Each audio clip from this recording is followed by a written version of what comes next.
I'm assuming everybody can hear me okay, because that was like, really loud. Yeah, so I'm Jina. Thanks for having me here.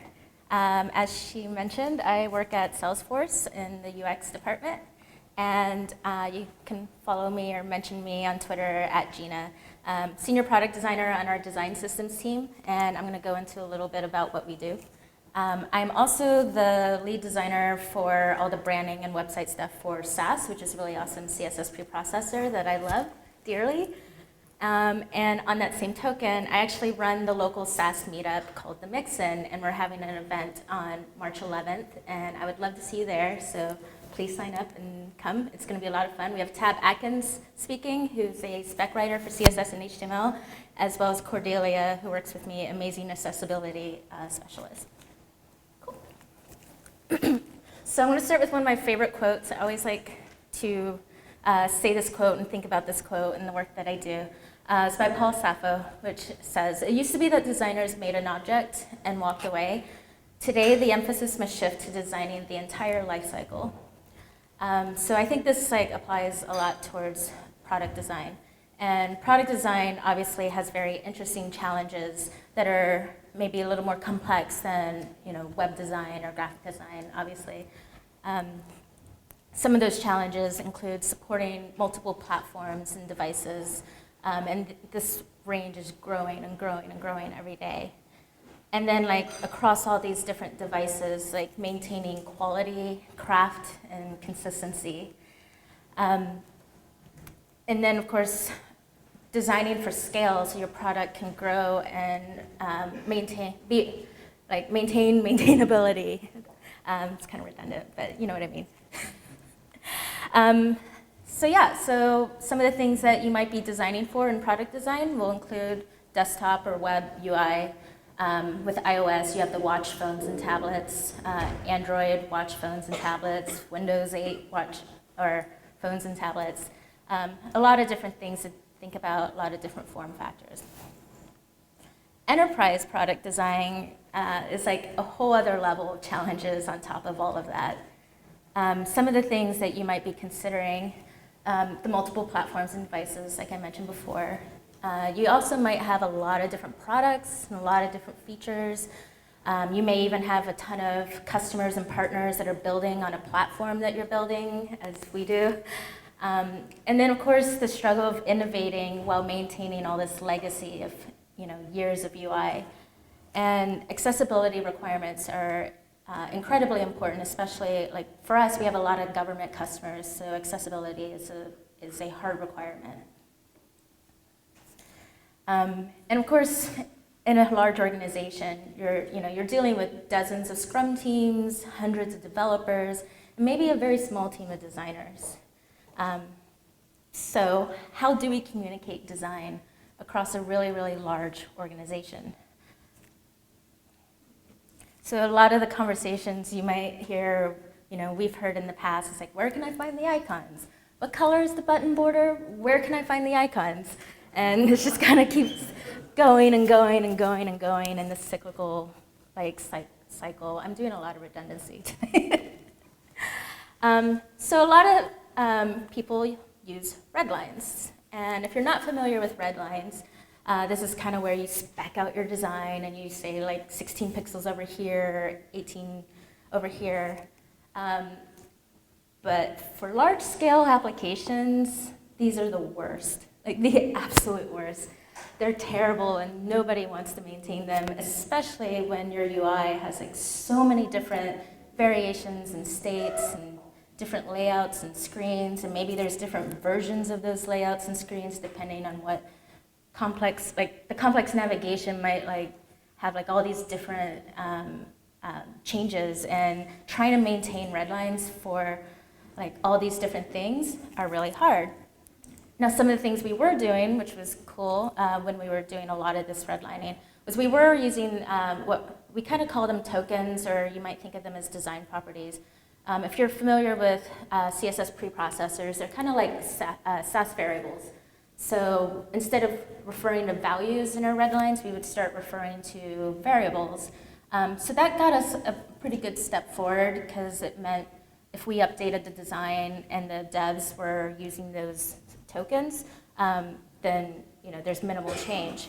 But that still wasn't like really quite enough. Because when you're doing all these like Redlines and all this spec work for all these different interfaces, you're really just designing pages. And what I think product design is more about is designing systems. So one tool that a lot of people have like really rallied around, and it gets a lot of talk, is style guides. And style guides have come a really, really long way. In 2008, I wrote about writing interface style guides for Listapart. And back then, I was still kind of doing them as either InDesign files, or I was actually even creating like WordPress websites and documenting the UI. The CSS standards, brand guidelines, all that. And that was okay back then. I thought style guides were pretty cool back then, but I've learned over time that, I forgot to mention, style guides actually have kind of become this umbrella term now for design guidelines, UI pattern library, and a front-end development tool. The thing that I found through trying to maintain style guides, especially if you're having to cover all of this, you have to keep documentation current and useful. The moment your style guide is no longer current, it's no longer useful. And so I see a lot of people like create these like style guides, and they kind of just become these like dead things that just like cause a lot of problems and destroy productivity. What you really want to be doing is creating a living style guide. So living style guide is sort of this trendy term that people are using. And usually when people say living style guide, what they're talking about is that it's done in the browser, and it's using the same code that your app uses. So one example is this style guide that we have at Salesforce. It's a product style guide, and it uses the same variables that I mentioned before, the same code.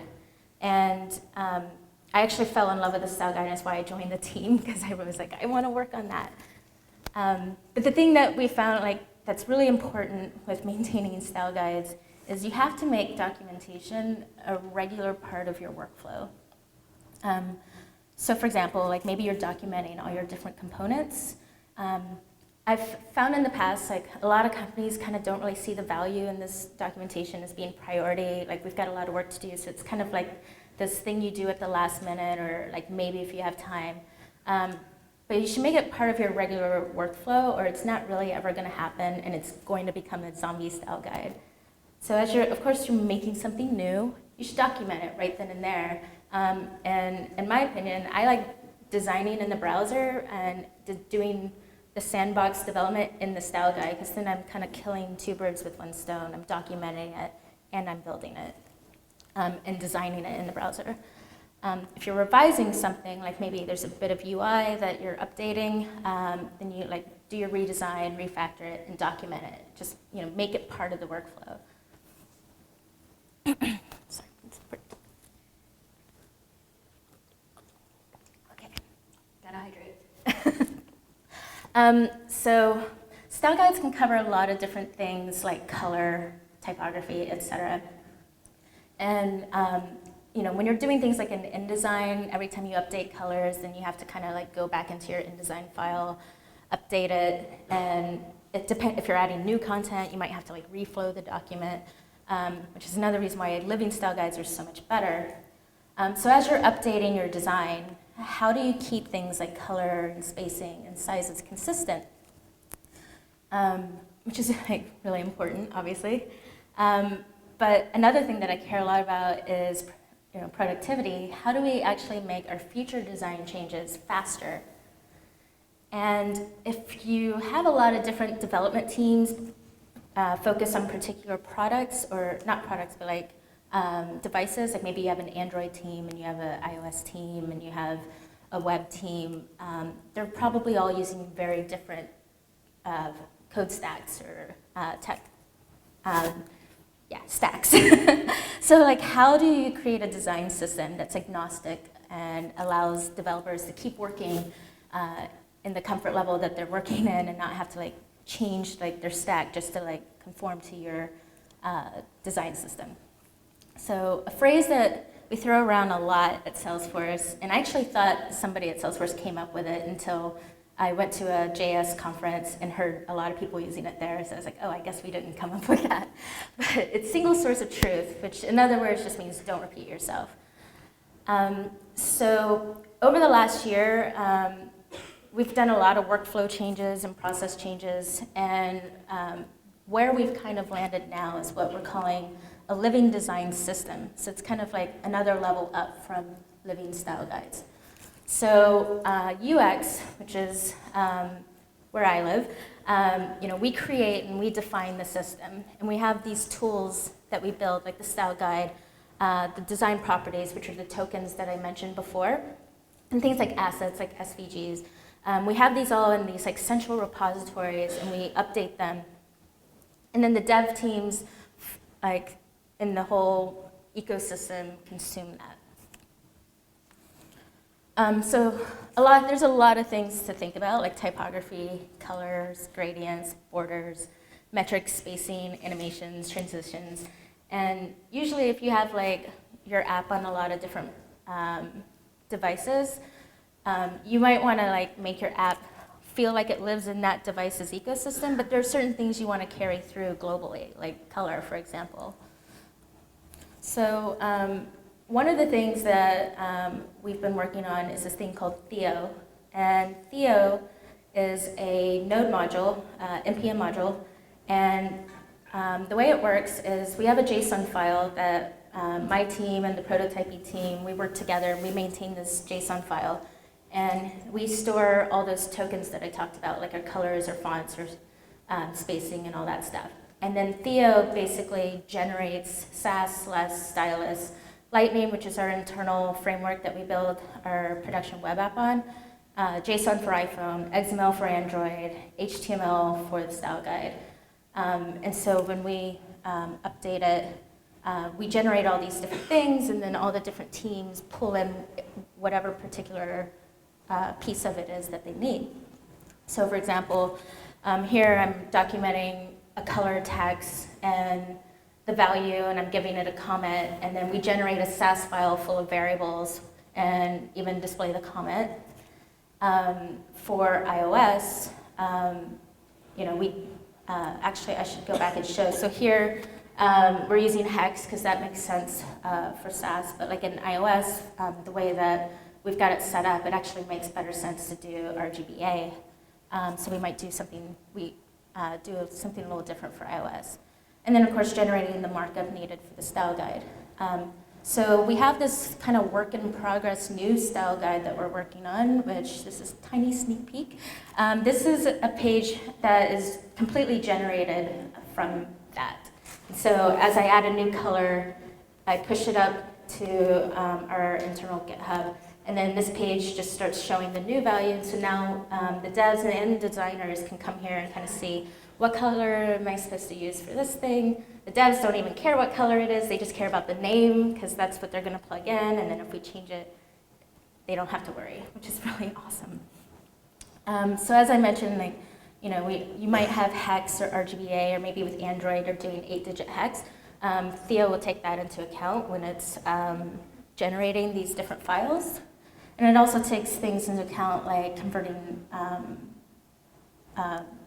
dimensions like points or SPs or rems or whatever is like most appropriate for what you're generating for.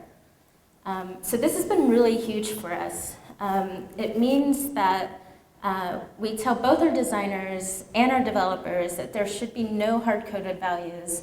And like if you're developing something or you're speccing something, you should always be referring to the token, because that token could change tomorrow for whatever reason. We want to keep things consistent and up to date.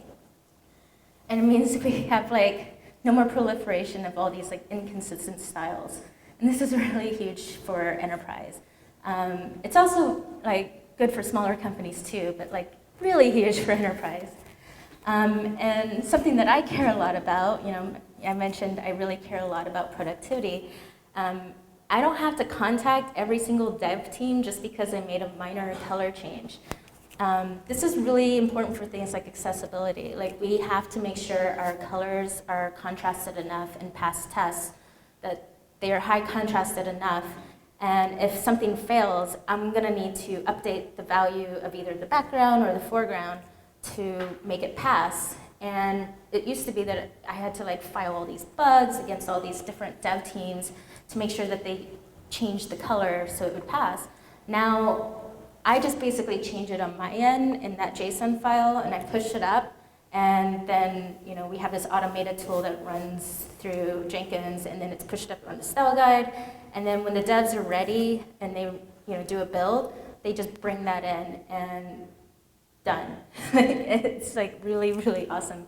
And we're super, super excited about it.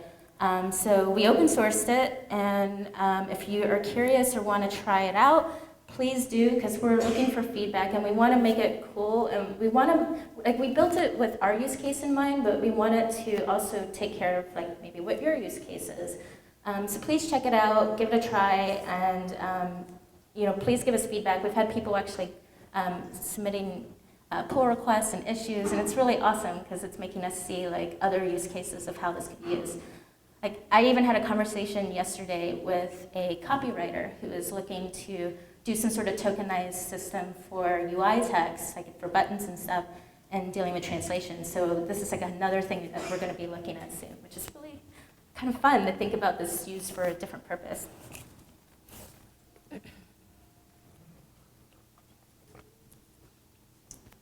And then I mentioned earlier our assets. So we have all our SVGs sort of in this repository, and we just push them up there whenever, if we tweak them or update them, we just keep them pushed there. And then our assets and our style guide generate from this repository. So all these different icons that display, they just kind of render automatically. And we found that there were certain versions of devices and platforms that couldn't really handle SVG very well. So another tool that we kind of built was called Blender, and all it does is we store up the SVG in the repository, and it generates all the fallback PNGs that are needed for the Android sizes for older or older platforms and stuff. So kind of similar to what I was. Why are you laughing? I was did I say something wrong? Sorry. So similar to Theo, Blender, basically we store it in one place and it generates everything that we need for everything else. So this whole living design system that we're working on, it's all about we change it in one place and it changes everywhere. And when I say that, I don't mean the developer's working on something and all of a sudden everything changes from red to blue in a flash. We've not built it like that. There's this whole build process involved, so that they pull it in when they're ready for it. But it does give us true consistency. And one really cool thing that has come out of this, there's this developer that I work with. He's awesome, and he said he's worked at Salesforce for 9.5 years, and he said it's the first time that he's really felt UX and engineering are really collaborating together. And we're super excited about it, and I've kind of started evangelizing it because I want to see everybody doing this kind of stuff. And I actually found, I went to SaaSConf last year, and I would say 40% of the talks that were given were similar to this. Here's what we're doing for our design system. And it's really cool because I feel all these different companies and different teams are kind of creating their own systems and their own workflows, all to achieve true consistency and establishing an aligned brand across UI. And I think it's really awesome. And if any of you are working on that type of stuff too, I would really love to hear about it. If you'd like to learn a little bit more about the technical aspect, this developer who's awesome that I work with, Sanke, wrote this article called Living Design System on Medium. I see some people writing down the URL. I'm gonna have the slides up so you can get the URLs later. Yeah, he went to more detail on the technical aspect of it if you're interested. If you're curious a little bit more about our team, you can follow us on Twitter at Salesforce UX, and we're also on Dribble, which is Salesforce. And I have another really favorite quote that I like to use, which is, be regular and orderly in your life, so that, excuse me, so that you may be violent and original in your work. And that's by Gustav Flaubert, and it's like one of my really favorite quotes. Yeah, so this is the URL for my slides. They're actually up right now if you want to take a look later. And I went a lot faster than I thought I would, but thank you.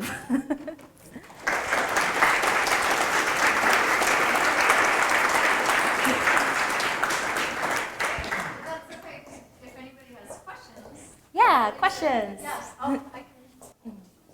Yeah, so that's a really good question, and it is a problem that we deal with. As I mentioned before, we have a lot of different acquisitions and partners, and they all have their own look and feel, but maybe they want to build like on the platform. And so a lot of the stuff that I showed you is very Salesforce themed. But we have built it in a way where we can inherit other themes. So we have like the core foundation theme that we use that's like, like the basic Salesforce 1 base theme.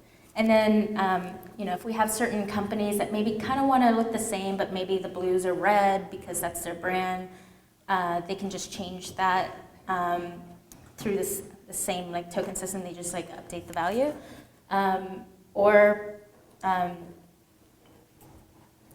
Sorry, I lost track of what I was saying. There are some teams that haven't quite adopted this yet, but we're working with them right now and talking to them to find out like what their needs are. And we're working on a version, sort of like a V2 of this that will account for like kind of having like a skin and bones kind of thing. Like the bones is the structure and the skin is like the theme or the flavor that you can kind of put on top. So we're exploring that right now. And yeah, I hope that answered your question. Yeah, that's also a very good question. So obviously a lot of what I've been talking about is sort of like enterprise.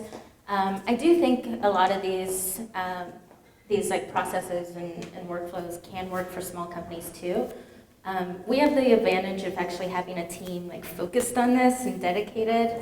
I know not all companies have the luxury of having this design systems team that does that.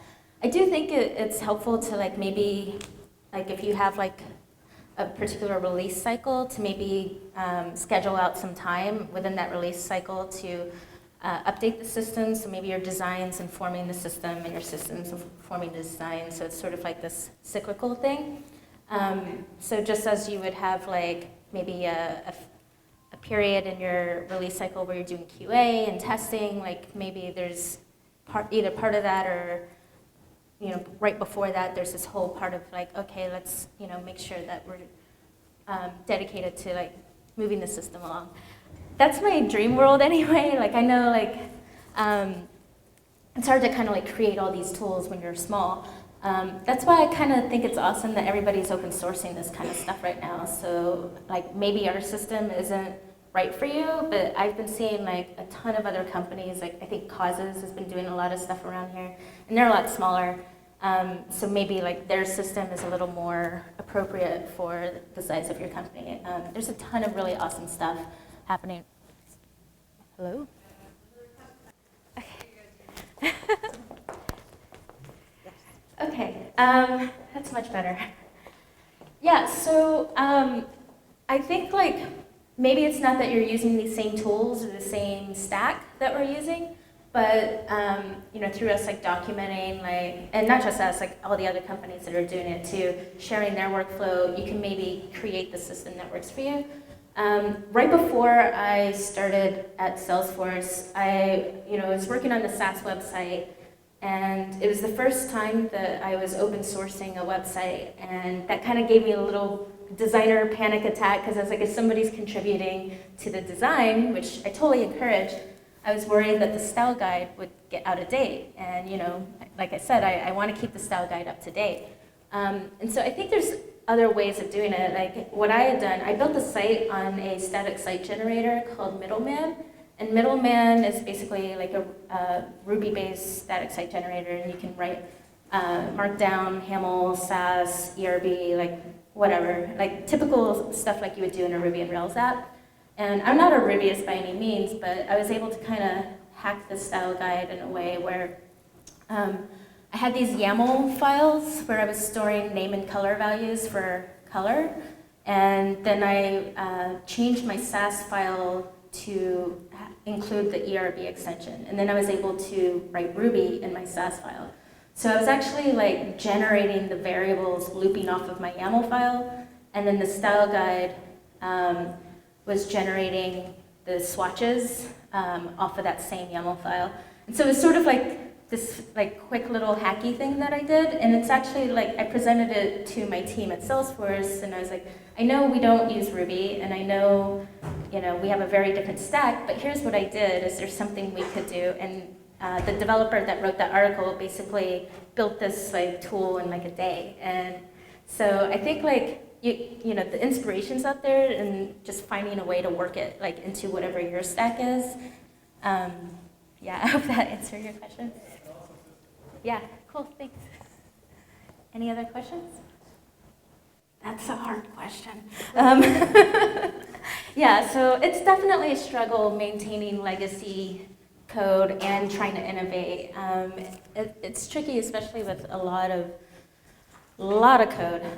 It's just kind of been this ongoing refactoring process. Like when bugs come up, like, oh, this accessibility test failed because this color didn't, pass. It's like, oh, well, if you used a variable, it would pass. And so, like, as those bugs come up, we can like try to attack the problem then. And then occasionally, like maybe there's like revisions of features or new features happening that affect others. So like that's a good time to kind of refactor and align it. But yeah, it's always it's not like you're gonna build it once and it's just perfect, and because then I wouldn't have a job anymore.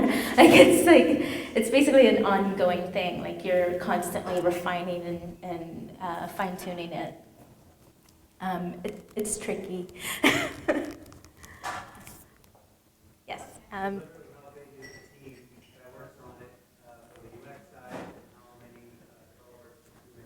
Okay. He asked how many people are working on the team on the UX side versus on the development side. So our design systems team that I'm on, within, like the UX organization is really, really big. Our design systems team is currently 4 people. So we're hiring.